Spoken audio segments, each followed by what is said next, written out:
ये बिल्कुल स्पष्ट है कि वर्तमान समय में अंतर्राष्ट्रीय समुदाय में रणनीतिक अनिश्चितता बढ़ती जा रही है। महाशक्तियों के बीच में विश्वास का संकट गहराता जा रहा है।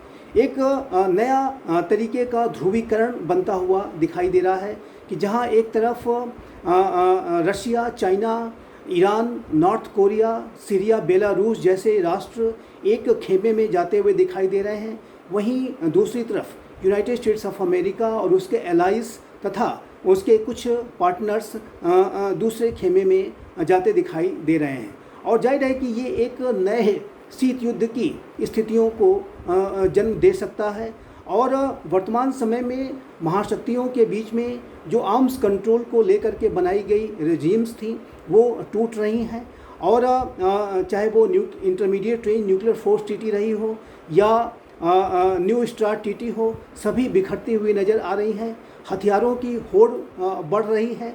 राष्ट्रों की जो महत्वाकांक्षाएं हैं वो लगातार बढ़ रही हैं। राष्ट्र अति महत्वाकांक्षी व्यवहार कर रहे हैं। चाइना और रशिया जैसे जो राष्ट्र हैं उनकी जो महत्वाकांक्षा जाहिर है कि काफ़ी बड़ी है। और अपनी महत्वाकांक्षाओं की सिद्धि में जो चाइना और रशिया जैसे राष्ट्र वेस्टर्न कंट्रीज़ को विशेष रूप से यूनाइटेड स्टेट्स ऑफ अमेरिका को टारगेट करते हुए नज़र आते हैं।